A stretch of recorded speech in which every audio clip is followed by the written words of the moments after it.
إن الحمد لله نحمده ونستعينه ونستغفره ونؤمن به ونتوكل عليه ونعوذ بالله من شرور أنفسنا ومن سيئات أعمالنا من يهده الله فلا مضل له ومن يضلل فلا هادي له ونشهد أن لا إله إلا الله وحده لا شريك له ونشهد أن سيدنا ومولانا محمدًا عبده ورسوله صلى الله عليه وعلى آله وصحبه وبارك وسلم تسليما كثيرا أما بعد فأعوذ بالله من الشيطان الرجيم بسم الله الرحمن الرحيم قال فمن ربكما يا موسى قال ربنا الذي أعطى كل شيء خلقه ثم هدى وقال تبارك وتعالى في موضع آخر والله أخرجكم من بطون أمهاتكم لا تعلمون شيئا وجعل لكم السمع والأبصار والأفئدة صدق اللہ العظیم. درود شریف پڑھیں. اللہم صلی علی سیدنا محمد وعلی آل سیدنا محمد وبارک وسلم. بہت ہی عزت و احترام کے مستحق یہاں موجود اکابر اور موقر حضرات علماء کرام، ائمہ اعظام، بزرگان محترم اور بہت بہت محبت اور قدر کے قابل بزرگوں اور بھائی، اللہ کے گھر میں ہیں ہم اور اللہ کے دین کی اور علم کی نسبت کا ایک پروگرام میں شریک ہیں. ہم سب کے لیے سعادت کی بات ہے. دعا کرنی چاہیے کہ اللہ تعالی ہماری حاضری کو اور جمع ہونے کو قبول فرمائے اور اس کچھ کہنے اور سننے کو ہمارے لیے خیر کا ذریعہ بنائے اور ہماری زندگی میں اچھی تبدیلی کا ذریعہ فرمائے. میں سمجھتا ہوں کہ آپ کے علم میں یہ بات ہوگی اور اگر نہیں ہے تو تازہ کر لیں کہ یہ جو حضرات علماء کی سرپرستی میں اور آپ کے تعاون سے شہر کی اور شہر سے متصل دیہات کی مختلف مساجد میں ایک پروگرام کا سلسلہ ہے، اس کا عنوان میں لکھا ہے تعلیمی بیداری اور حالات حاضرہ. تو میں بات کرنے کا ارادہ کر رہا ہوں تعلیم سے متعلق. کچھ وقت میں گنجائش ہوئی تو حالات حاضرہ سے متعلق کچھ کہہ لیں گے الگ سے، ورنہ تو میرے خیال میں حالات حاضرہ کا حل بھی کہیں نہ کہیں ہم سب کی بحیثیت قوم تعلیم ہی سے جڑا ہوا ہے. اس وجہ سے ہم تعلیم سے متعلق بات کر رہے ہیں. بزرگوں اور بھائیوں، علم، اب میں بات شروع کر رہا ہوں غور سے سنیے. علم اور تعلیم کی اہمیت ایز اے انسان کیا ہے، اور پھر ہم اور قریب آ کر کے دیکھیں تو علم اور تعلیم کی اہمیت بحیثیت مسلمان ہمارے لیے کیا ہے، بحیثیت امت محمد صلی اللہ علیہ وسلم ہمارے لیے کیا ہے، اور پھر موجودہ حالات میں مجموعی حیثیت میں ہم بحیثیت قوم مسلم تعلیمی اعتبار سے کہاں اسٹے کرتے ہیں، کہاں کھڑے ہیں. دنیا تعلیم کو کیا سمجھ رہی ہے، کیا دیکھ رہی ہے، کس طرح ترقی کر رہی ہے، کس طرح اوورٹیک کر کے دنیا کی مختلف قومیں دوسری قوموں کو آگے بڑھتی چلی جا رہی ہیں، وہ سب بھی آج کی ڈیٹ میں، آج کے زمانے میں ہمارے لیے کوئی ڈھکی چھپی چیز نہیں رہے. اس لیے ہم پوائنٹ ٹو پوائنٹ بات کرنے کی کوشش کرتے ہیں.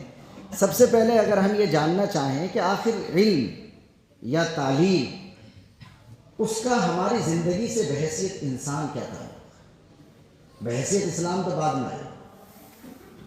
جو آدم کی اولاد میں شامل ہو گیا اس سے کوئی فرق نہیں پڑتا کہ وہ مسلمان ہے، اس سے کوئی فرق نہیں پڑتا وہ عیسائی ہے، اس سے کوئی فرق نہیں پڑتا وہ بدھسٹ ہے، وہ جس کمیونٹی سے تعلق رکھتا ہو، اگر وہ آدم و حوا کی اولاد میں شامل ہو کر انسان بن گیا تو لائف ٹائم اس کا رشتہ علم اور تعلیم سے ایٹومیٹک جوڑ ہے. میں نے 2 آیتیں پڑھی ہیں قرآن کریم کی. پہلی آیت میں عجیب و غریب حقیقت ہے جو دوسری آیت سے ملی ہوئی. ہم بھی اگر تھوڑا سا غور کریں تو ہمیں اندازہ ہوگا کہ جس مخلوق کو علم کی اپنی زندگی میں سب سے زیادہ ضرورت ہے، یعنی انسان، یہ عجیب و غریب حقیقت ہے اس کائنات کی کہ اللہ تعالیٰ نے اس انسان کو جاہل ان پڑھ پیدا کیا، وہ کچھ نہیں جانتا، کیا کھانا ہے کیا پھینکنا ہے، کس چیز کو ہاتھ لگانا ہے کس چیز سے ہاتھ کو بچانا ہے، نہیں جانتا۔ اور چیزیں تو کیا جانے گا، یہ بیسک اور بنیاد نہیں جانتا۔ لیکن جن مخلوقات کو اپنی زندگی میں دنیا کا نظام بھی نہیں سنبھالنا، انہیں بہت سارے بڑے بڑے کام بھی دنیا میں انجام نہیں دینے، ایک اپنی حیوانی زندگی جینی ہے اور اس کے بعد ختم ہو جانا ہے، ان ساری مخلوقات کو اللہ تعالیٰ نے ایسے طور پر پیدا کر دیا کہ اپنی زندگی کی ضرورتوں کو آٹومیٹک وہ جانتے ہیں، گویا ان کو ایک اعتبار سے پڑھا لکھا پیدا کر دیا گیا بائی نیچر، اور وہ اپنی زندگی کا سامان اسی نیچرل تعلیم سے چلاتے رہتے ہیں۔ واقعی میں یہ ہے جو میں نے آیت پڑھی ہے کہ جب حضرت موسیٰ علیہ السلام نے فرعون کے زمانے میں فرعون کو خدا ماننے سے انکار کر دیا، وہ کہلواتا تھا سب سے کہ میں تمہارا رب ہوں، حضرت موسیٰ نے انکار کر دیا تو اس کی طرف سے سوال آتا ہے کہ فمر ربکما یا موسیٰ، اگر موسیٰ تم مجھے اپنا خدا یا اپنا رب نہیں مان رہے تو تم دونوں بھائی موسیٰ اور ہارون یہ بتلاؤ کہ تم کسے اپنا پروردگار یا اپنا خالق و مالک یا اپنا پیدا کرنے والا اللہ سمجھتے ہو، رب کسے سمجھتے ہو بتلاؤ۔ تو حضرت موسیٰ کا جو جواب قرآن کریم نے نقل کیا ہے وہ یہ ہے کہ ربنا الذی اعطی کل شیء خلقہ ثم ہدی، کہ ہمارا پروردگار وہ ہے جس نے ہر مخلوق کو پیدا کیا اور پھر اسے زندگی کیسے جینی ہے یہ آٹومیٹک سکھا دیا۔ عجیب و غریب حقیقت ہے کہ پرندے کو اڑنا سیکھنے کے لیے کسی اسکول میں ایڈمیشن نہیں لینا پڑتا، مچھلی کو تیرنا سیکھنے کے لیے کہیں سے سرٹیفکیٹ اور سند لینے کی ضرورت پیش نہیں آتی، کون سے جانور کو اپنے دشمن سے مقابلہ کرنے کے لیے کس ہتھیار کی ضرورت ہے، مارکیٹ میں کہاں وہ ہتھیار ملتا ہے، یا کون اس کا کارپینٹر بنانے والا ہے، اسے کسی سے کوئی رابطہ اور تعلق قائم کرنے کی ضرورت پیش نہیں آتی۔ یعنی اس کی سردی گرمی، اس کا کھانا پینا، اس کا دشمن کے ساتھ مقابلہ کرنا، اس کا دوست کے ساتھ رہنا، یہ ساری چیزیں آٹومیٹک اللہ تبارک و تعالیٰ بائی نیچر ساری مخلوقات کے ساتھ چلاتا ہے۔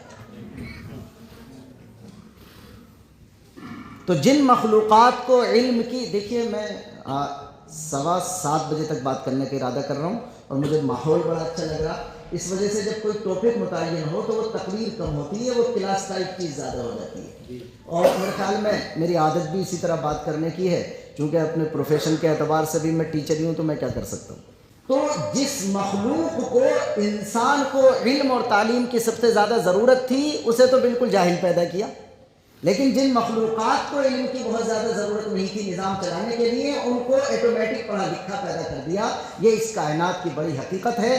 دیگر مخلوقات کا ذکر تو 16ویں پارے کی اس آیت میں آ گیا جو ہم نے آپ کے سامنے ذکر کی، کہ اللہ نے جو جواب نقل کیا ہے موسیٰ علیہ السلام کا وہ یہ ہے کہ ربنا الذی اعطی کل شیء خلقہ ثم ہدی، ہمارا پروردگار وہ ہے جس نے ہر مخلوق کو پیدا کیا اور اسے زندگی جینے کا طریقہ اپنے آپ سکھا دیا۔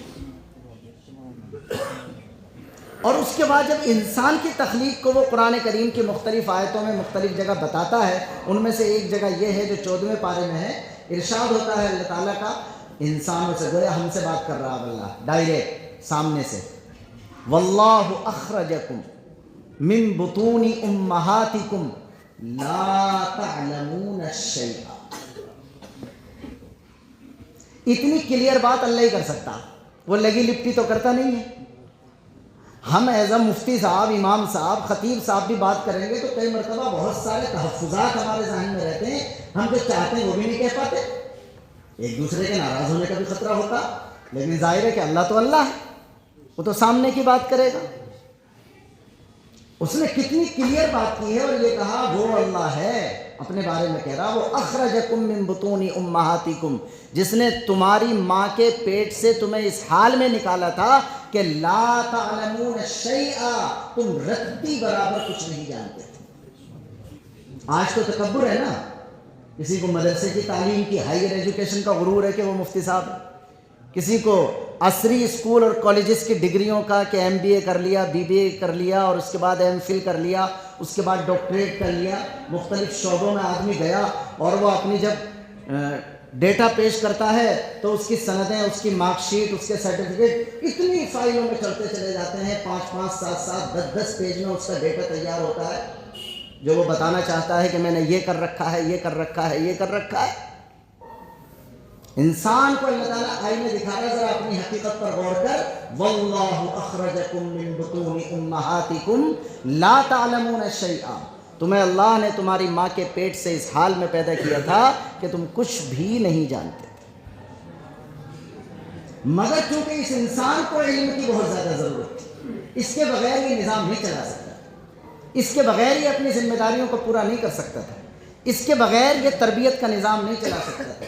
اگر کوئی ملک، کوئی وارڈ، کوئی نگر پالیکا، نگر پنچایت، کوئی سسٹم، کوئی کارخانہ، کوئی نظام اس کے ہاتھ میں دے دیا جائے تو بغیر تعلیم کی تاکہ اس کی بسم اللہ بھی نہیں ہو سکتی۔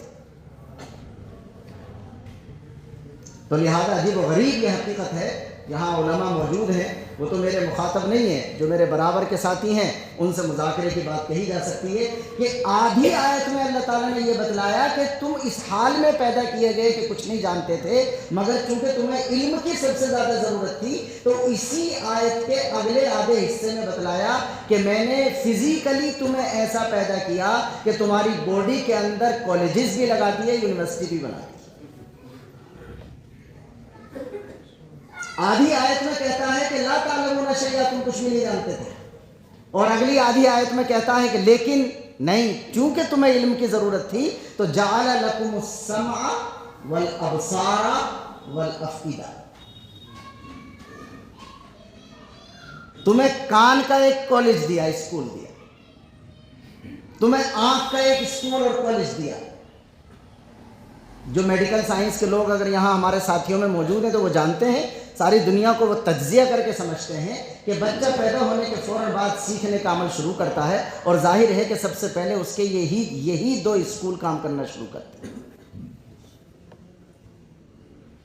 کان کا ٹیلی فون وہ آواز کو، الفاظ کو کیچ کرتا ہے اور آٹومیٹک دماغ کی میموری میں پہنچا دیتا ہے، اسے کوئی بٹن دبانے کی ضرورت پیش نہیں آتی۔ سارا اندرونی سسٹم اللہ تعالیٰ نے اس باڈی کا، جہاں پر کان اور آنکھ اور دل لگایا، وہ آٹومیٹک بنایا ہے کہ جیسے ہی کوئی آواز اس کے کان میں پڑے گی تو بغیر کچھ بٹن دبائے وہ خود بخود اس کے حافظے کی میموری میں چلی جائے گی۔ جیسے ہی اس کی آنکھ کا کیمرہ کام کرے گا، سامنے سے کسی چیز کو دیکھے گا، آج کل کہتے ہیں نا کہ ہمارا موبائل آٹومیٹک ہے، جیسے ہی ہم فوٹو کھینچتے ہیں تو الگ سے اسے سیو کرنے کے لیے نہیں پہنچانا پڑتا گیلری میں، آٹومیٹک وہ سیو ہو جاتا۔ بندے تو 2024 میں اپنی ترقی کی بات کر رہا ہے، اللہ نے سب سے پہلے انسان کی آنکھ کے کیمرے کو آٹومیٹک بنایا تھا۔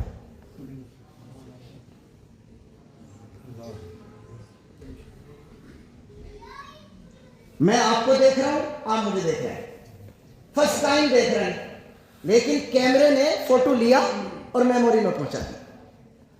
اب اگر 1 مہینے کے بعد، 2 مہینے کے بعد کہیں میری آپ سے ملاقات ہوتی ہے، آپ کی مجھ سے ملاقات ہوتی ہے، تو یہاں کھجا کے نہیں یاد کیا جاتا فوٹو کو، یہاں کھجا کے نکالا جاتا ہے۔ میڈیکل سائنس والے زیادہ سمجھیں گے۔ اللہ کو پہچاننا سب سے زیادہ جن شعبے والوں کے لیے آسان ہوتا ہے ان میں سے ایک شعبہ میڈیکل سائنس کا ہے، دوسرا شعبہ سائنس کا۔ ان 2 ڈپارٹمنٹ میں کام کرنے والوں کے لیے اللہ کو پہچاننا دوسروں کے مقابلے زیادہ آسان ہوتا ہے، اس لیے کہ ایک کا سبجیکٹ ہے کائنات کی کھوج کرنا اور دوسرے کا سبجیکٹ ہے چھوٹی کائنات یعنی انسان کی کھوج کرنا۔ جو کچھ ساری کائنات میں بکھرا ہوا ہے وہ اس انسان کے اندر موجود ہے سارا کا سارا۔ میں علم کی بات بنیاد سے اٹھا رہا ہوں، ذرا سا کروں گا آپ سے بات انشاءاللہ جاتے جاتے۔ تو اللہ تبارک و تعالیٰ نے ہمارے ہی جسم میں، چونکہ ہمیں علم کی زیادہ ضرورت تھی، ایک کان کا بھی ٹیلی فون لگا دیا جو بڑا ایک اسکول کالج ہے، ایک آنکھ کا کیمرہ لگا دیا۔ میں ذکر کر رہا تھا جب دوبارہ ہم ملیں گے تو چونکہ یہ کیمرہ فوٹو لے کر میموری میں پہنچا چکا ہے، اس وجہ سے جب ہم کسی کو ریمائنڈ کر کے جاننا چاہتے ہیں کہ وہ آپ کو میں نے کہیں دیکھا ہے، یاد نہیں آ رہا میں نے کہاں دیکھا، تو یوں سر کھجاتے ہیں اور تھوڑی دیر میں کھجا کے نکل آتا ہے کہ میں فلاں جگہ دیکھا۔ یہ دونوں چیزیں کالجز ہیں، لیکن اس کے بعد تیسری بڑی یونیورسٹی ہے جس کو اللہ پاک نے فرمایا جعل لکم السمع والابصار والافئدہ، یہ جو دل ہے نا یہ یونیورسٹی ہے، یہاں سے ایجادات ہوں گی۔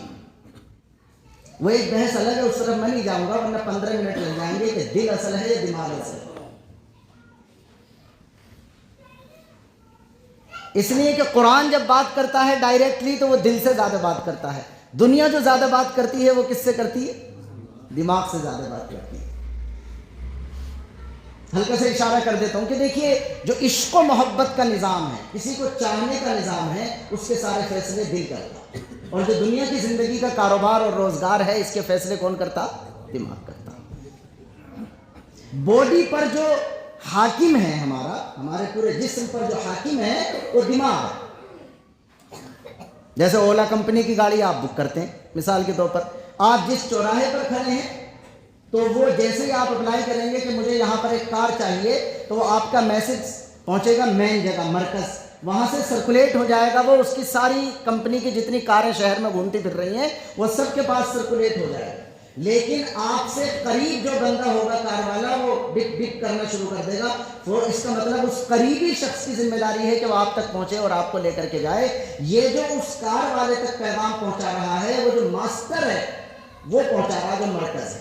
ویسے ہماری پوری باڈی کے اندر جو مرکز ہوتا ہے وہ دماغ ہوتا ہے۔ چلیے مثال دے دوں، پوری بات کر لوں، مجھے یہاں کھجانے کی ضرورت پیش آتی ہے اس جگہ، تو یہ جو میری ضرورت ہے یہ سمجھو کہ میں پوری ایک حکومت ہوں، میرے ایک حصے کو، میرے ایک سٹیزن کو، اسے ضرورت پیش آ رہی ہے کہ اسے کھجانے کی ضرورت ہے۔ اب ظاہر ہے کہ اس نے ہمیں پتہ نہیں چل رہا لیکن اس نے ایٹومیٹک ایک میسج بھیج دیا جو دماغ کو پہنچا، اور دماغ نے وہ میسج ساری باڈی کو ڈال دیا۔ اب لیکن اب وہ والا ہمارے جسم کا حصہ، مثال کے طور پر یہ والی انگلی، اسے یہ چیز حاصل ہے کہ یہ اس کے پاس جا کر کے کھجا سکتی ہے، تو اسے کھجانے کے لیے پیر کا انگوٹھا نہیں آئے گا بلکہ ہاتھ کی انگلی جائے گی۔ کبھی غور کیجئے ایسا کیوں ہوتا ہے، پیر کی انگلی کیوں نہیں جا رہی وہاں کھجانے کے؟ وہ یہ جا رہا، لیکن اگر بائیں پیر کے انگوٹھے میں خارش لگے تو ہاتھ نہیں آتا وہاں سے بنگلہ دیش سے کھجانے کے لیے، بلکہ دماغ جب سرکولیٹ کرتا ہے اس کی ضرورت کو تو اس والے پیر کے انگوٹھے کو پتہ چل جاتا ہے، یہ ایڑی کو یوں کر کے رگڑ دیتا ہے اور خارش ختم ہو جاتی ہے۔ یہ دماغ ہے۔ چونکہ موضوع تعلیمی بیداری ہے اس وجہ سے میں نے 15 منٹ لگائے ہیں کہ علم اصل میں اللہ کی ذات میں ہے۔ یاد رکھیے ذرا میرا لہجہ بدل رہا، علم اصل میں اللہ کی ذات میں ہے، علم اللہ کی صفت ہے، اور جیسے کوئی اللہ کی ذات میں شریک نہیں ہو سکتا ویسے ہی اس کی صفات میں بھی کوئی نہیں شریک ہو سکتا۔ دنیا میں جس کے پاس ہزاروں ڈگریاں ہوں، چاہے وہ مدرسے کی تعلیم کی ہوں یا اسکول کی تعلیم کی، کتنی ڈگریاں لگا لے لیکن اس کے اوپر سے ایک آیت رکھی ہوئی ملے گی، وَمَا أُوتِيتُم مِّنَ الْعِلْمِ إِلَّا قَلِيلًا۔ کتنا بھی تیرے پاس علم ہو جائے لیکن وہ قلیل ہے، وہ بہت مقدار میں کمتر ہے۔ ایسے سمجھیے جیسے نہ دکھائی دینے کے برابر ہے، اور جو چیز نہ دکھائی دے رہی ہو وہ موجود ہی کہاں۔ اللہ کے نبی نے ہمیں علم کو سمجھایا کہ ایک طرف اللہ کا علم ہے، اس کی مثال دی ہے جیسے سمندر، اور دوسری طرف سارے انسانوں کا علم ہے، یاد آگے بات تو بتا دے رہا ہوں، دوسری طرف تمام انسانوں کا علم ہے۔ اللہ کے علم کی مثال تھی سمندر، اللہ کے علم تو سمندر سے بھی زیادہ ہے، لیکن ہمیں سمجھانے کے لیے کوئی تو ایگزامپل دینا پڑے گا کہ نہیں پڑے گا،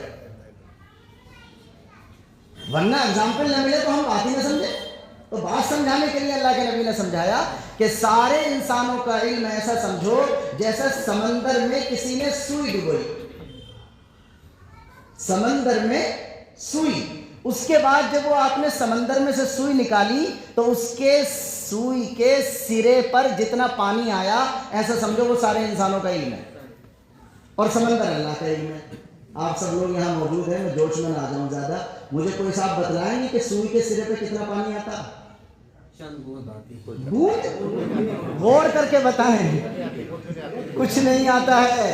آپ کا دل رکھا ہے، آپ کا دل رکھا ہے نبی صلی اللہ علیہ وسلم نے، ورنہ علم کہاں ہے کسی کے پاس؟ میں جب بھی اس پر کو پڑھتا ہوں میں چکرا جاتا ہوں. میں سوچتا ہوں کہ میرے نبی یہ مثال بھی تو دے سکتے تھے، جیسے مثال کے طور پر اللہ کے نبی فرماتے ہیں کہ یہ دستی ہے میرے پاس چھوٹی سی بوری، دیکھی سب نے؟ ارے بوری جس میں گیہوں بھرتے ہیں باردانہ. اگر اللہ کے نبی یہ مثال بھی دے دیتے نا دستی کی، اور یہ کہتے کہ یہ جو چھوٹا سا رومال ہے، انسانوں کے علم کی مثال ایسے سمجھو جیسے یہ رومال سمندر میں ڈالو اور اسے نکالو تو اس میں جتنا علم جتنا پانی آ جائے وہ سمجھ لو کہ انسانوں کا علم ہے، تو بھی کچھ نہ کچھ تو آ جاتا، نچوڑ کے نکل جاتا. مگر کمال ہے جناب رسول اللہ صلی اللہ علیہ وسلم کا کہ مثال بھی دی تو کائے کی دی؟ سوئی کی. کہ ہے وہ کچھ نہیں، ترم خبر ہے. علم اللہ کی ذات میں ہے، علم اللہ کی صفت ہے. اللہ کی ذات میں بھی کوئی شریک نہیں، اس کی صفات میں بھی کوئی شریک نہیں. یہ تو ہم علم کی تہمت ہے جو لیے پھر رہے ہیں بس. اس وجہ سے بتلانا چاہتا ہوں کہ اللہ نے اپنی ذات کی پہچان اپنی صفات کے ذریعے سے دنیا کی مختلف چیزوں سے کرائی ہے. اللہ کے جلال کو دیکھنا ہو تو پہاڑوں کو دیکھو، ندیوں کو دیکھو، پانی کی موجوں کو دیکھو. آدمی پل پہ کھڑا ہوتا ہے اور موجیں آ رہی ہوں تو دہشت زدہ ہو جاتا ہے. اللہ تعالیٰ نے اپنی ساری کائنات کے ذریعے سے اپنی صفات کا اظہار کیا ہے. ہم اس طرح اللہ کو پہچانتے ہیں. اگر اللہ کے علم کو دیکھنا ہے تو وہ دیکھنا پڑے گا، مجبور ہونا پڑے گا. اللہ نے اپنے علم کو قرآن میں دکھایا. جو قرآن سے نہیں گزرے گا علم کا عین بھی نہیں جانے گا. قرآن ہی سے گزرنا پڑے گا. میں ابھی دین والے علم کی بات نہیں کر رہا ہوں، ابھی تو میں نے بات ہی نہیں کی دین کے علم. میں مطلق علم کی بات کر رہا ہوں. جن قوموں کو ہم اپنا آئیڈیل سمجھ رہے ہیں، ہم جانتے ہی نہیں ہیں کہ لائبریری میں سب سے چھپ کر جس کتاب کو ساری دنیا پڑھ رہی ہے اس کا نام ہے اللہ کی کتاب قرآن. جس قوم کو دیا گیا ہے وہ نہیں پڑھنا، اس کے علاوہ ساری دنیا پڑھ رہی.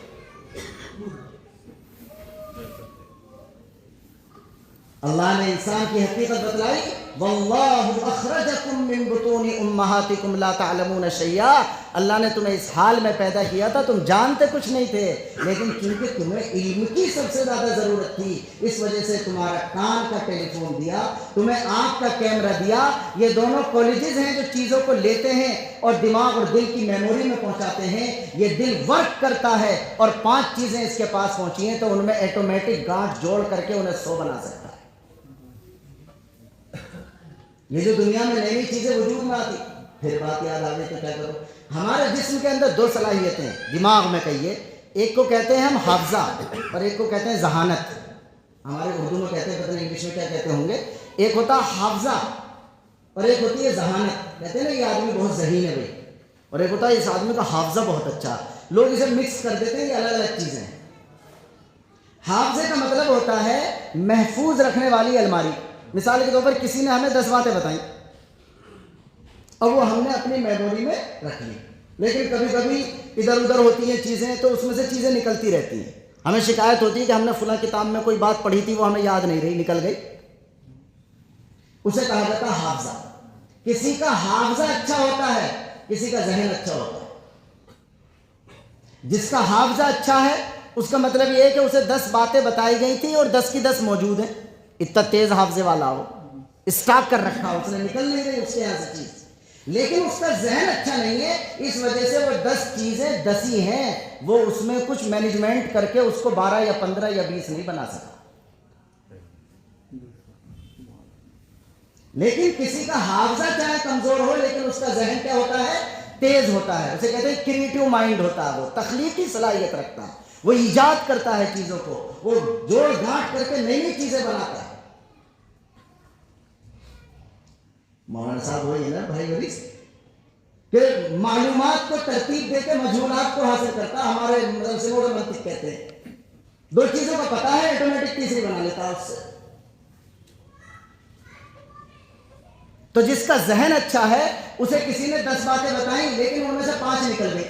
تو جس کا حافظہ اچھا ہے اس کے پاس تو 10 ہیں، لیکن جس کا ذہن اچھا ہے رہ گئی تھی اس کے پاس 5، مگر وہ اس میں جوڑ گانٹ کر کے ان کو 95 اور بڑھا کر کتنی بنا سکتا ہے؟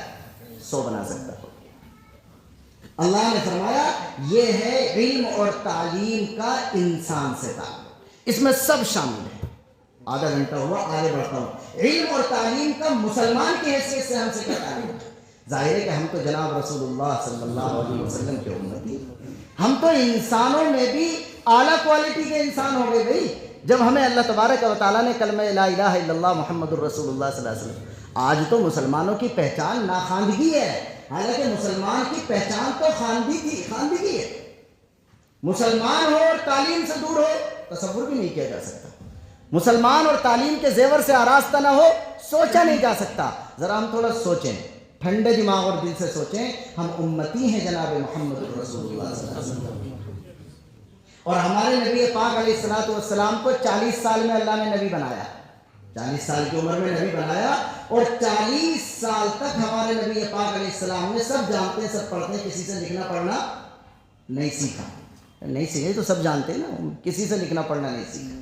اس پر غور کریں تو اس کی جہاں بہت ساری وجہ ہو سکتی ہیں، ایک وجہ گویا نفسیاتی اعتبار سے یہ بھی تھی کہ جس کو سارے زمانوں کا استاد بنا کر بھیجا گیا تھا وہ کسی کا شاگرد بننے کے لیے نہیں آیا تھا۔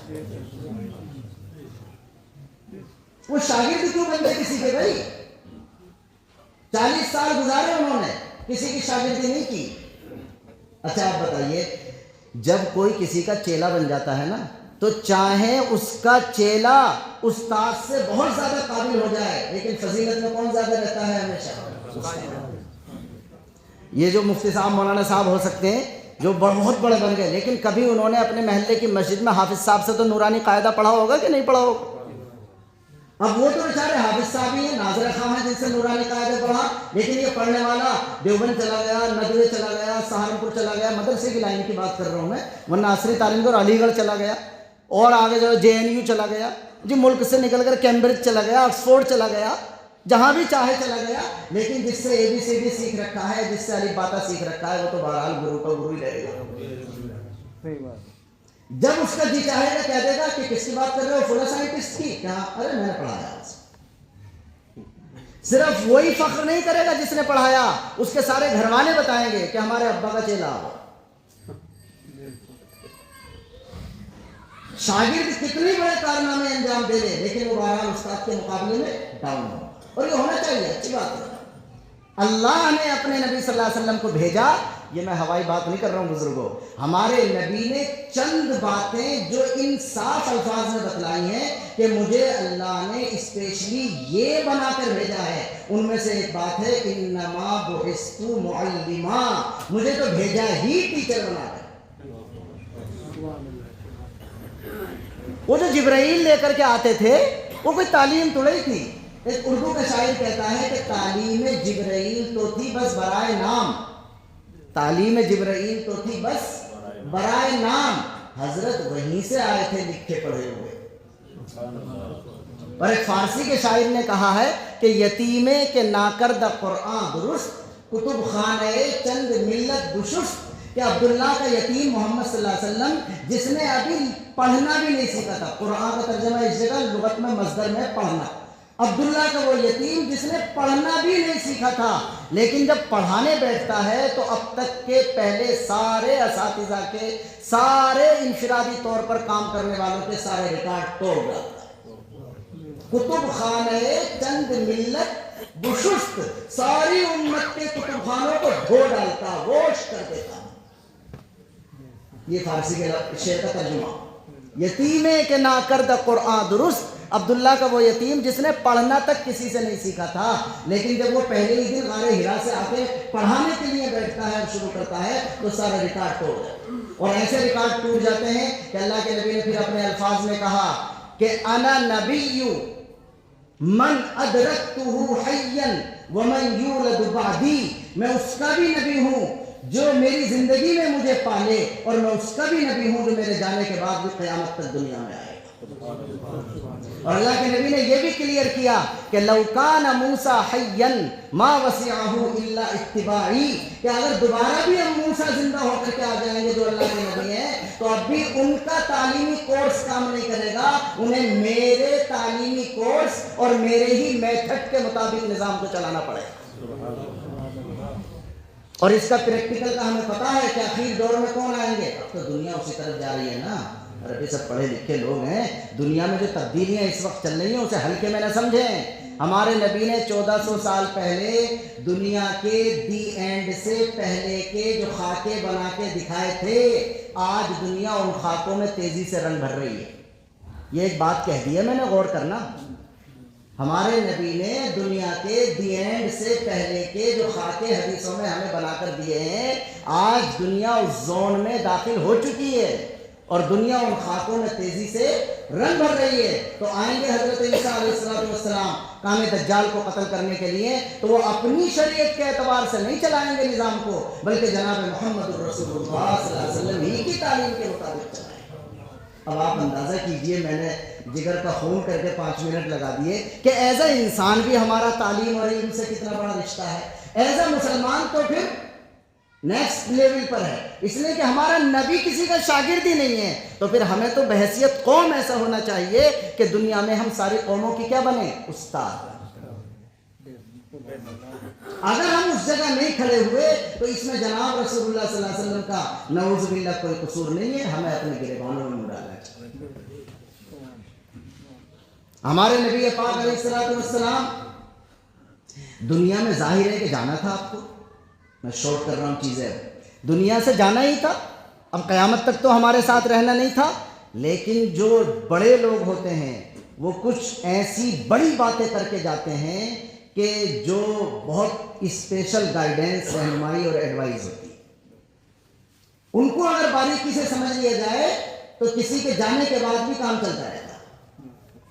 اللہ کے نبی صلی اللہ علیہ وسلم نے ایسی گائیڈنس, ایسی رہنمائی, ایسی ایڈوائز ہمیں کر رکھی ہے, ہر شعبے سے متعلق کر رکھی ہے. آئیے تعلیم کی بات کرتا ہوں, 2 چیزیں بتلاتا ہوں. ہمارے نبی پاک علیہ السلام نے ہمیں ہدایت کی کہ دیکھو, بحیثیت مسلمان بات کر رہا ہوں میں, بحیثیت انسان نہیں. تم میں سے ہر شخص کا ایجوکیشن لیول یہ رہنا چاہیے کہ ہر شخص اپنی قربانی کا جانور خود ذبح کر سکے. یہ حدیث میں سننا ہے نا بزرگوں, یہ سنا بھی ہوگا, پڑھا بھی ہوگا. کبھی زیادہ بہتر بات یہ ہے کہ اپنی قربانی کا جانور خود ذبح کرے. سب نے پڑھا سنا ہے, اللہ کے نبی نے فرمایا. ہمارے سادہ لوگوں نے اس کو صرف ایک مسئلہ سمجھ لیا. یہ مسئلہ نہیں ہے, صرف یہ 100% ایجوکیشن پلان ہے. میں سمجھا پا رہا ہوں اپنی بات؟ یہ صرف ایک مسئلہ نہیں ہے, یہ 100% ایجوکیشن پلان ہے. اگر کسی مسلم آبادی کے اندر 100 گھر ہوں, ان میں سے پر گھر مثال کے طور پر 5 افراد مانے اور 500 لوگوں کا محلہ ہو, اور 500 کے 500 اللہ کے نبی کے اس ایجوکیشن پلان پر قائم ہو کہ ہر شخص اپنی قربانی کے جانور کو خود ذبح کر سکتا ہے, تو مجھے جتنے لوگ بیٹھے ہیں یہ بتلائیں, کیا اسے یہ نہیں پتا ہوگا کہ دعا کون سی پڑھی جاتی ہے؟ کیا اسے یہ پتہ نہیں ہوگا کہ جانور کو کیسے لٹایا جاتا ہے؟ کیا اسے یہ پتہ نہیں ہوگا کہ بایاں پیر کہاں رکھا جاتا ہے؟ کیا اسے یہ پتہ نہیں ہوگا کہ گلے میں کتنی رگیں ہوتی ہیں اور ذبح کرنے کے لیے کتنی رگوں کا کٹ جانا ضروری ہے؟ اسے ساری چیزوں کا پتہ ہوگا جب وہ اس ایجوکیشن پلان پر کام کر رہا ہوگا. اور جب سال میں 1 مرتبہ آنے والی قربانی کا پتہ ہوگا تو 24 گھنٹے میں 5 مرتبہ آنے والی نماز کا پتہ نہیں ہوگا. یہ ایجوکیشن پلان ہے, یہ صرف مسئلہ نہیں ہے. لیکن ہم نے صرف کیا سمجھ لیا, مسئلہ. صاحب مسئلہ تو ہے, ٹھیک ہے, لیکن کون ٹینشن لے یار, ویسے ہی کپڑے وپڑے خراب ہو جائیں گے, امام صاحب کو کس نے رکھا, امام صاحب سے کروائیں گے. ارے بھائی امام بھی اگر کر دیں گے تو ذبح تو ہو جائے گا, لیکن ضرورت ہے ڈیپ جائیے, اندر جائیے. پیغمبر علیہ السلام نے رہنمائی کیا کی ہے, پیغمبر علیہ السلام نے سمجھانے کی کیا کوشش کی ہے, پیغمبر علیہ السلام نے ہمیں کس طرح اشارہ کیا ہے. یہ صرف مسئلہ نہیں ہے, یہ ایجوکیشن پلان, ایجوکیشن پلان. دوسرا مسئلہ آپ نے سنا ہوگا کہ بھئی ہر شخص اپنے قریبی کی نماز جنازہ پڑھائے. دیکھیں جو بھی نماز جنازہ پڑھائے گا ظاہر ہے کہ نماز جنازہ ہو جائے گی, لیکن آپ اندازہ کیجئے کہ اگر ہماری سوسائٹی میں, مسلم سماج میں ہر گھر میں جتنے بندے ہیں وہ سب اس پوزیشن میں ہوں کہ اپنے تعلق والے کی، اپنے رشتہ دار کی، اپنے بیٹے کی، اپنے باپ کی، اپنی ماں کی، اپنے دادا دادی کی نماز جنازہ پڑھانے کی پوزیشن میں ہو، تو کیا نتیجہ نکلے گا اس کا؟ دی اینڈ نتیجہ نکلے گا کہ ہمارا وہ سماج، ہمارا وہ معاشرہ، مسلمانوں کا وہ محلہ، اس کے بارے میں ہم کہہ سکتے ہیں کہ کم از کم دین کے اعتبار سے مسلمانوں کا یہ محلہ 100% تعلیم پر قائم ہے۔ تو ایز اے انسان تعلیم اور علم کا انسان سے رشتہ ہے۔ علم انسان کا لائف ٹائم مطالبہ ہے، اس کے بغیر انسان جی نہیں سکتا۔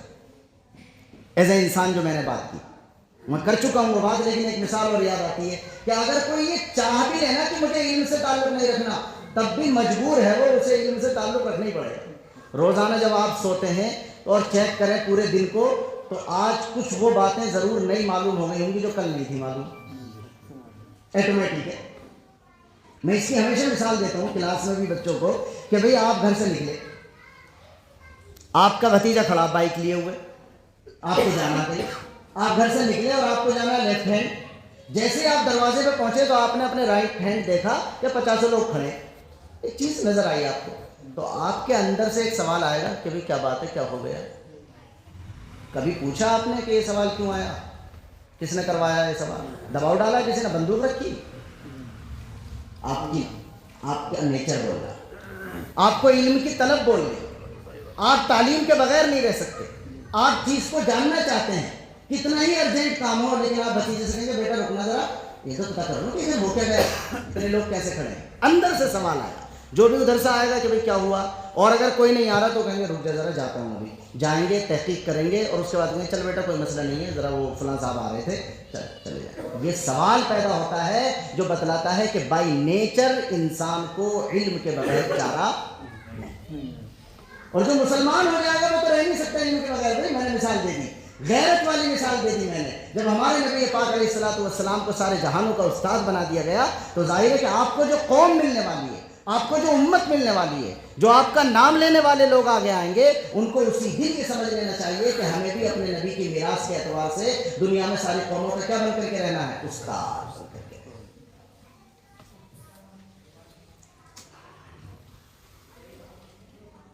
اور مسلمان کا کام علم کے بغیر کیسے چلے گا؟ ایک مثال اور سنیے۔ مثال کے طور پر آپ نے کسی غیر مسلم بھائی کو اسلام کی دعوت دی، اللہ ہم سب کو توفیق عطا فرمائے، ہم یہ والا کام نہیں کر رہے نا، تو دوسرے ہمارے ساتھ کر رہے ہیں یہ والا۔ ایک بات یاد آ گئی بیچ میں تو بتا دوں، دیکھیے دنیا میں مسلمان نیوٹرل نہیں ہو سکتا، یعنی وہ یہ چاہے کہ میں بھی کسی کو دعوت نہ دوں اور دوسرا بھی مجھے دعوت نہ دے، ایسا پریکٹیکلی کبھی نہیں ہو سکتا۔ یا تو آپ دعوت پر کھڑے ہو جائیے، ورنہ دوسرے آپ کو لازمی کیا دیں گے؟ دعوت دیں۔ غور کر لیجیے گا اس بات، وہ جو گھر واپسی کی ہوا ہے وہ یہی ہے ساری۔ ہم نے اپنا کام چھوڑا تو ظاہر ہے کہ دوسرے اس کام کو ہمارے ساتھ۔ تو اگر کسی مسلمان بھائی نے کسی غیر مسلم بھائی کو اسلام کی دعوت دی، اسے سمجھایا کہ یہ پیدا کرنے والا ہے، یہ کریشن ہے، یہ بغیر کریٹر کے نہیں ہو سکتی، وہ ہے، اسے سمجھایا، اسے اس کے سامنے مختلف چیزیں رکھی، لوجک دیا، اور اللہ نے اس کے دل میں ڈال دیا، کلمہ پڑھ کر وہ مسلمان ہو گیا، لا الہ الا اللہ محمد رسول اللہ صلی اللہ علیہ وسلم۔ آپ نے جو گھڑی دیکھی تو سورج غروب ہونے میں 1 منٹ تھا، مثال دے رہا ہوں بھائی، جس وقت وہ آپ کا غیر مسلم بھائی کلمہ پڑھ کر مسلمان ہوا، تو آپ سپوز کیجئے کہ اس وقت سورج غروب ہونے میں کتنا منٹ تھا؟ 1 منٹ۔ کیا مطلب؟ سورج غروب جب ہوگا تو عصر کی نماز کا ٹائم کیا ہو جائے گا؟ ختم ہو جائے گا۔ کون سی نماز کا ٹائم شروع ہو جائے گا؟ مغرب کا۔ یہی تو ہے نا، سب کو پتا ہے۔ اب جب وہ کلمہ پڑھ کر مسلمان ہوا تو عصر کی نماز کے ٹائم میں سے اسے صرف کتنا ملا ہے؟ 1 منٹ۔ 1 منٹ میں نماز بھی نہیں پڑھی جا سکتی، وہ تو ابھی نماز سیکھے گا بھی، سورہ فاتحہ سیکھے گا، وضو کرنا سیکھے گا، کیا کیا سیکھے گا، یہ کیا سیکھے گا، کیسے سیکھے گا، کیا کرے گا، یہ تو بات کے سوالات ہیں۔ یہ سارے علماء یہاں موجود ہیں، ان سے معلوم کیجئے۔ قانون کی، اسلام کے قانون کی کتابوں میں لکھا ہے کہ اس پر بھی عصر کی نماز پڑھنا کیا ہو گیا؟ فرض ہو گیا، فرض۔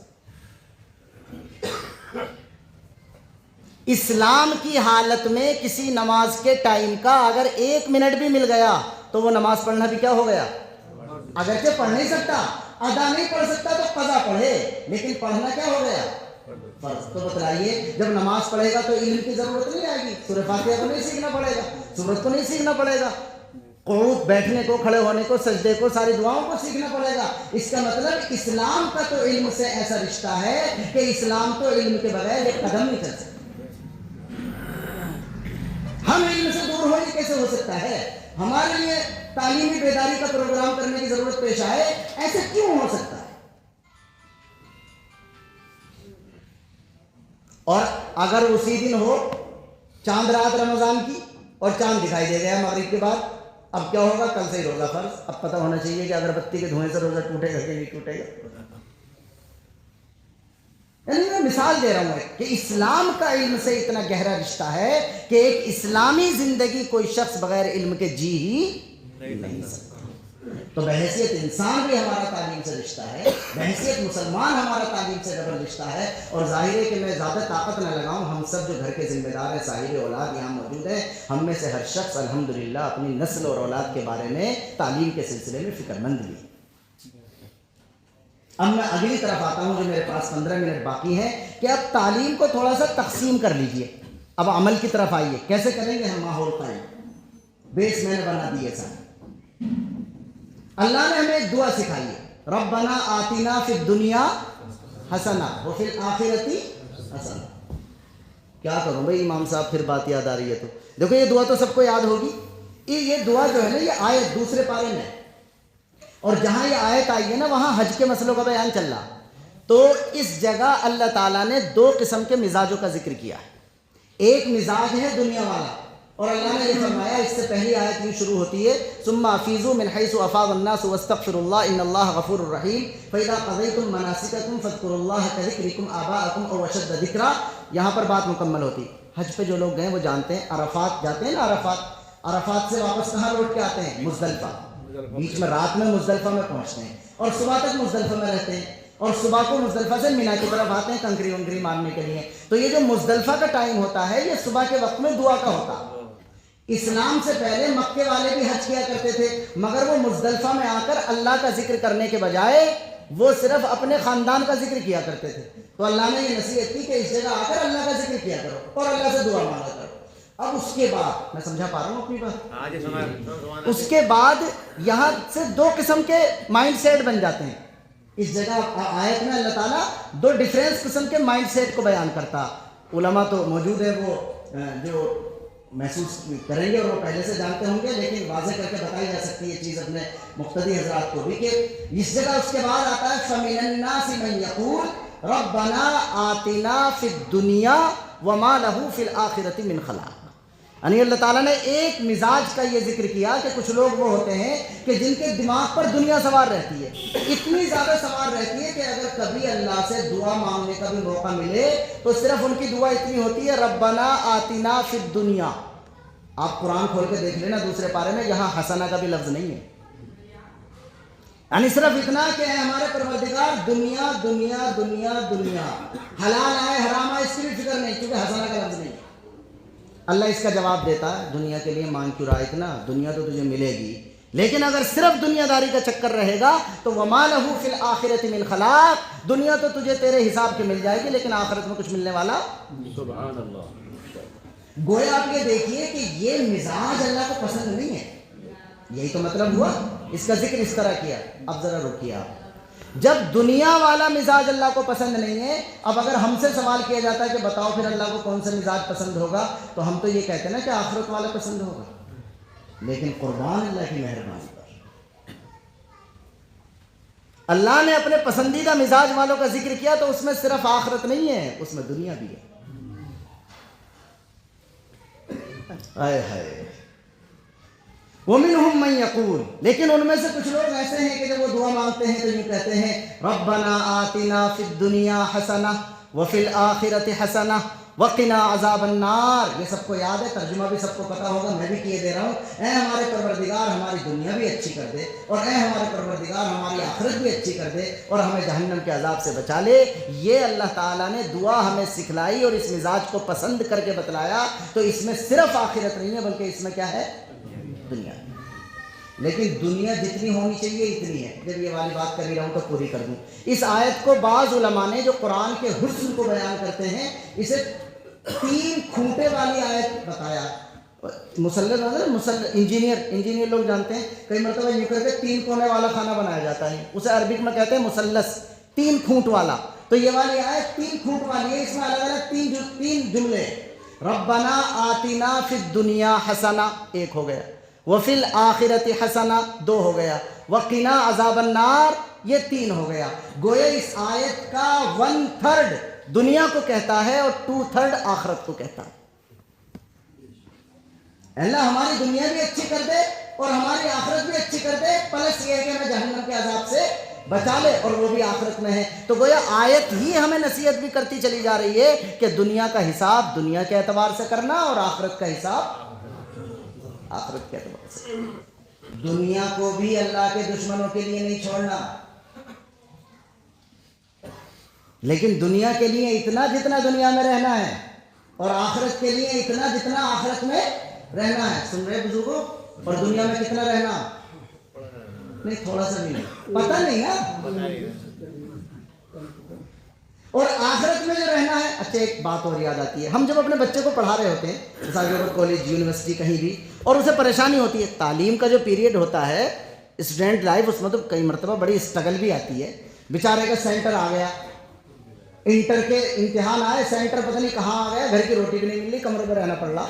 اب وہ بچہ پریشان ہوتا ہے, ابا امی سے کہتا ہے, بڑا پریشان ہوتا ہے. ابو سمجھاتے ہیں بیٹا فیوچر کے لیے, فیوچر کے کس کے لیے. میں کچھ کام کی بات کہنا چاہ رہا ہوں, غور سے سنیے گا بزرگوں. دل تو نہیں نکال کر رکھ سکتا آپ کے سامنے, لیکن جو کچھ کر رہا ہوں وہ جو کچھ پڑھا ہے وہ سارا لٹا رہا ہوں. آپ کہتے ہیں فیوچر اچھا ہو جائے گا بیٹے, یہ اسٹرگل پیریڈ گزار دو, فیوچر اچھا ہو جائے گا. دنیا کی عمر کو کیا کہہ رہا بندہ, فیوچر. 25 سال لگ گئے بچے کی تعلیم میں, 30 سال لگ گئے, 30 سال اسٹرگل کروا دیے, ایگزام کروا دیے, یہاں سے وہاں, وہاں سے وہاں, وہاں سے وہاں, کس چکر میں کہ کیا اچھا ہو جائے گا, فیوچر. اب 30 سال لگ گئے تو کتنا ہے فیوچر اب, یعنی اگر مان لو تو 30 اور ہے یا 40 اور ہے, جتنا بھی ہے آپ مان لو, تو ایک تو فیوچر بہت تھوڑا ہے, اور وہ بھی ہے یا نہیں یہ یقین بھی نہیں. میں سمجھا پا رہا ہوں اپنی بات کہ نہیں. جب آپ ایسے فیوچر کے لیے اسٹرگل برداشت کرتے ہیں جس کا پتہ بھی نہیں کہ ہے یا نہیں, اور اگر ہے تو کتنا ہے یہ بھی پتہ نہیں. 30 سال کے بعد ڈگری لے کر کے آیا اور ابھی بندے نے کام بھی نہیں شروع ہوا تھا, اللہ کی طرف سے بلاوا آ گیا, تو نہ جانے کتنے واقعات ایسے ہو جاتے ہیں. تو جس ایسے فیوچر کے لیے آپ اسٹرگل برداشت کرا سکتے ہیں, تو آخرت جس فیوچر کا نام ہے وہ فیوچر یقینی ہے, اور وہ کتنے دن کا ہے, وہ انلیمیٹیڈ ہے. تو جو فیوچر یقینی ہے اور جو فیوچر انلیمیٹیڈ ہے, اس کے لیے اگر کسی کو 100 سال کی عمر ملے اور 100 سال اس کا اسٹرگل پیریڈ ہو, تو یہ بھی زیادہ نہیں ہے, کم. آپ 30 سال کا اسٹرگل کراتے ہیں تاکہ اگلے 30 سال ٹھیک ہو جائیں. ہم 100 سال کا اسٹرگل برداشت کرنے کے لیے تیار ہیں تاکہ ہماری لائف ٹائم انلیمیٹیڈ جو زندگی ہے فیوچر کی, وہ کیا ہو جائے, درست ہو جائے. اگر اسی بات کو میں حدیث میں سمجھاؤں تو کہہ سکتا ہوں کہ دنیا سجن المؤمن و جنت الکافر. دنیا کا تو ڈیزائن ہی ڈیزائن کرنے والے نے ایسا کیا ہے کہ یہ مسلمان کے لیے تو قید خانہ ٹائپ ہے, اسٹرگل ہے اس کی تو یہاں پر, اس لیے کہ اس کا آرام تو آخرت کے فیوچر میں ہوگا انشاءاللہ العزیز.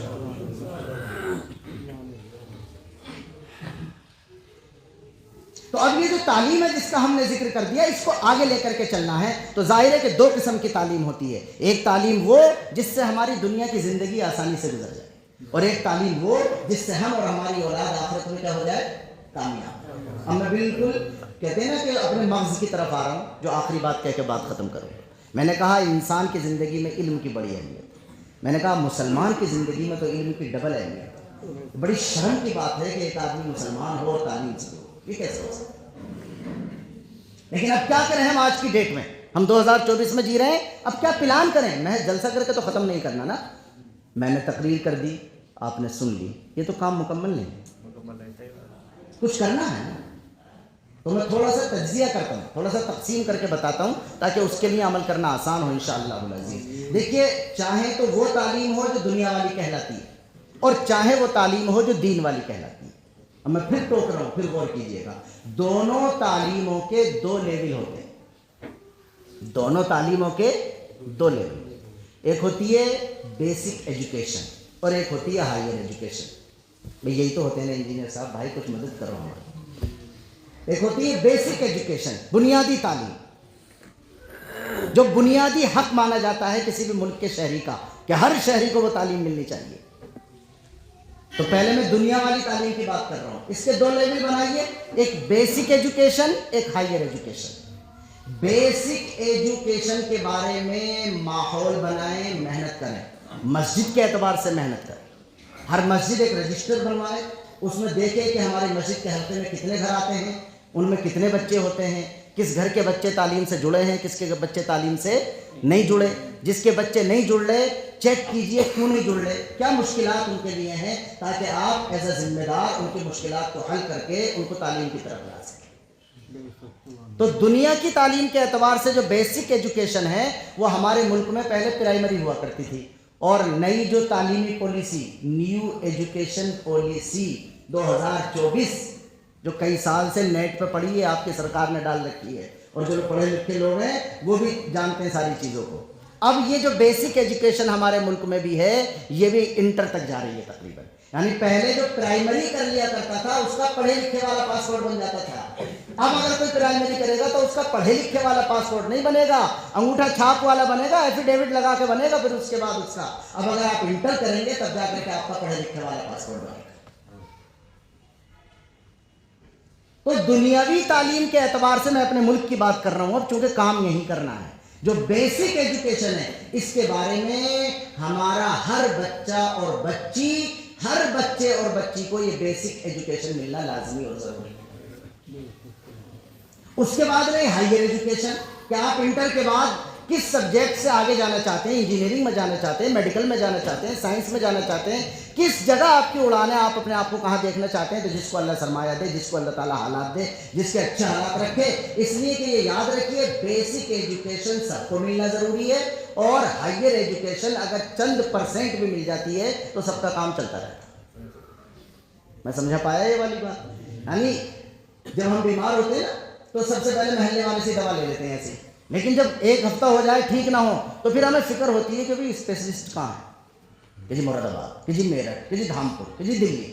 اس کا مطلب اسپیشل کے بغیر بھی دنیا چلتی، تھوڑا چلتی رہتی ہے، لیکن پھر تھوڑے دن کے بعد کس کی ضرورت پیش آ جائے گی؟ اسپیشلسٹ کی ضرورت پیش آ جائے گی۔ میں اپنی بات پوری کر چکا۔ یہ والی دنیا کی تعلیم میں بھی یہ دو لیول ہے، بیسک ایجوکیشن ہر بچے اور بچی کو ملنا ضروری ہے، اور ہائر ایجوکیشن جس کو اللہ تعالیٰ موقع دے، جس کے ساتھ حالات ہوں، جو کر سکتا ہو، جس کے بچے میں یہ چیز موجود ہو، وہ آگے جا سکتا ہو تو اس پر خرچ کریں اور اس کو اعلیٰ درجے کی تعلیم دلائیں۔ انشاءاللہ اس سے ہمارے قوم کے کئی اعتبار سے راستے بہتر بنیں گے انشاءاللہ۔ اس کے بعد آ جائے گی اس تعلیم پر جو کون سے فیوچر کی گارنٹی دیتی ہے؟ ارے بھائی بولو، آخرت والے فیوچر کی، اس میں کامیابی چاہیے۔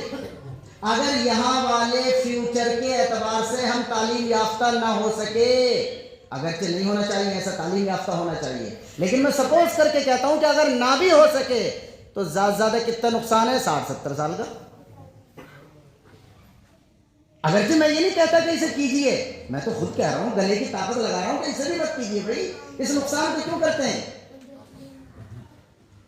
لیکن اگر مان لیجئے نقصان بھی ہو گیا تو 60-70 سال کا، لیکن اگر آخرت میں کامیابی دلانے والی تعلیم میں رزلٹ 0 ہو گیا تو پھر پچھتاوے کیا ہوگا تھے جب چڑیاں چگ گئی کھیت، پھر وہاں رونے سے کچھ نہیں فرق پڑا گا، پھر وہاں یہ کہنے سے کام نہیں چلے گا کہ مجھے دوبارہ لوٹا دیا جائے تو میں کام ٹھیک کر کے آ جاؤں گا، اس لیے کہ جو ہو گیا وہ ہو گیا، فیصلہ کر دیا گیا تو کر دیا۔ تو یہ جو ہماری آخرت کو کامیابی دلانے والی تعلیم ہوتی ہے، اسے کہتے ہیں ہم دین والی تعلیم، اور اس کے بھی آسانی کے لیے میں 2 لیول کیے دے رہا ہوں۔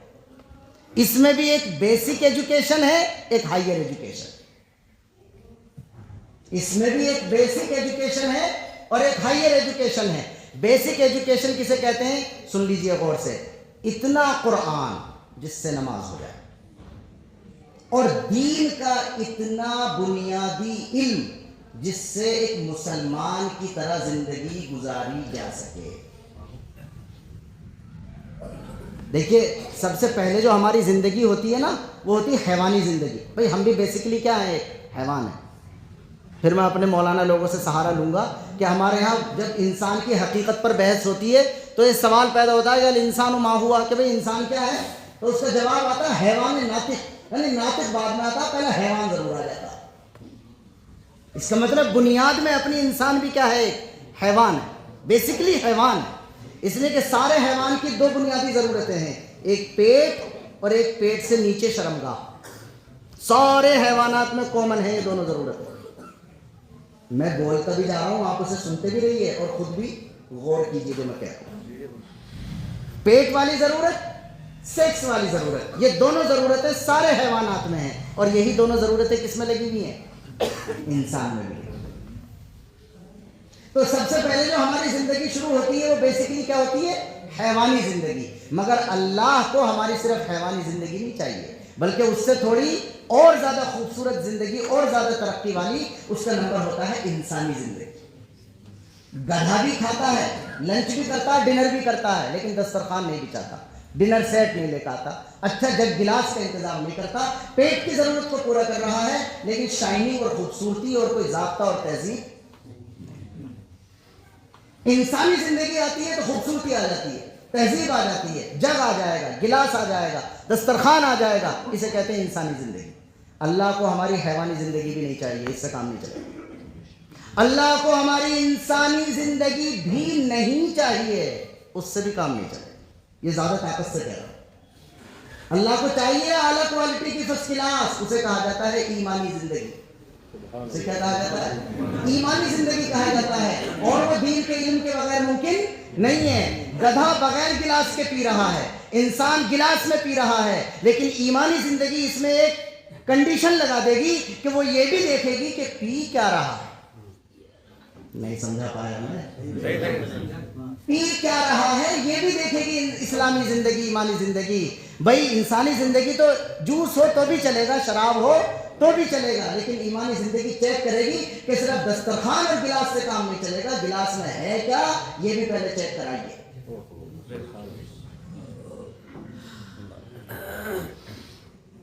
تو حیوانی زندگی بھی نہیں چاہیے, انسانی زندگی بھی نہیں چاہیے, ایمانی زندگی چاہیے. اور ایمانی زندگی جینے کے لیے دین کا اتنا علم بیسک ایجوکیشن میں آتا ہے کہ اسے حلال حرام کا پتہ ہو اور ایک مسلمان کی طرح وہ اپنی 24 گھنٹے کی زندگی جی سکے.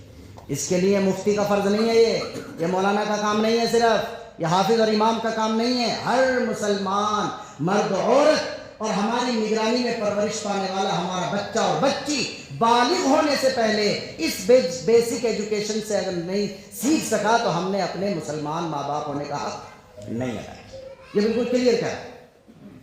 ہم اگر بحیثیت مسلمان ایک ماں باپ کی کوالٹی اپنے اندر دیکھنا چاہتے ہیں اور ہم چاہتے ہیں کہ اس جگہ رائٹ کا نشان لگ جائے کہ یہ مسلمان باپ ہے, ہم سے ہماری اولاد ڈرتی ہے, دکان پر نہیں بیٹھے گی ڈر رہی ہے, کام کر کے نہیں لائے گی ڈر رہی ہے. بات تو سخت ہے لیکن کہہ ہی دیتا ہوں. اگر یہ چیک کرنا چاہے مسلمان ابا کہ میں ایک مسلمان ابا کی طرح اپنے بچوں کی پرورش کر رہا ہوں, تو وہ یہ چیک کرے کہ میری اولاد مجھ سے کس چیز میں ڈرتی ہے. اگر اس کی اولاد اس سے ڈرتی ہے کہ اگر میں نے نماز نہیں پڑھی تو ابا سے برداشت نہیں ہوگا, یہ غصہ مجھ سے جھیلا نہیں جائے گا, تو خوش ہو جائیے, رائٹ کا نشان ہے, نمبر مکمل ہے. لیکن اگر آپ کی اولاد ساری چیزوں میں آپ سے ڈر رہی ہے لیکن نماز چھوڑ کے اسے نہیں ڈر کوئی محسوس ہو رہا, اپنے ایمان کو چیک کیجئے. میں اس سے زیادہ کچھ نہیں کہہ سکتا. اپنے ایمان کو چیک کیجئے. آپ کی انگلی پکڑ کر مسلمان بچہ بڑا ہو رہا ہے, مسلمان ماں کا دودھ پی کر پرورش ہو رہی ہے. اب میں دیکھیے ٹائم ہو گیا میرا, لیکن میں بات بھی الحمدللہ, مجھے اطمینان ہے, پتہ نہیں امام صاحب کو ہو یا نہ ہو, میں الحمدللہ جو بات کہنا چاہتا تھا کہہ چکا اور تقریباً وقت میں کہہ چکا. آج کل ہوتا نا کہ 3.5 سال بچے کا ایڈمیشن, عیسائی مشنری اسکول آ گئے, انہوں نے کہا 2.5 سال میں لے لو ان کو 3 سال. اس پر کبھی موقع ہوگا تو بات کریں گے. لیکن ہمارے ہاں ہمارے نبی نے جو اسکولنگ ایج بتلائی ہے وہ 7 سے 14 ہے, یعنی پیدائش کے بعد سے لے کر 6 سال یہ ہے ماں باپ کے. یہ کس کے ہیں؟ ماں باپ کے. اس لیے کہ یہاں تو وہی چلے جائیے, وہ اس کا کان اور آنکھ کام کر رہا ہے.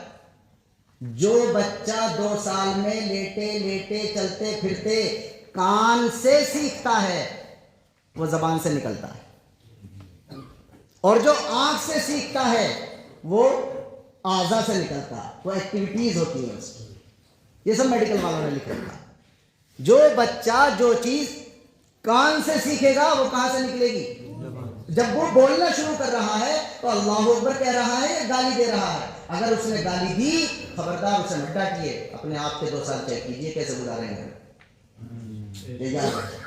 بچہ بولنا سیکھ رہا ہے اور باپ کو تم کہہ رہا ہے تو آپ اسے کہیں گے آپ کہو تو نہیں، اس کہنے سے کام نہیں چلے گا. پتہ چل گیا بچے نے جب آپ کو بولنا سیکھ کر تم کہا کہ آپ کی بیگم آپ کو گھر میں تم کہتے ہیں.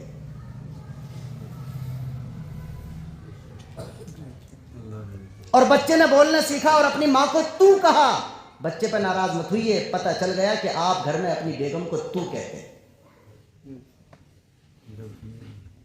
وہ تو سیکھ رہا ہے بھائی.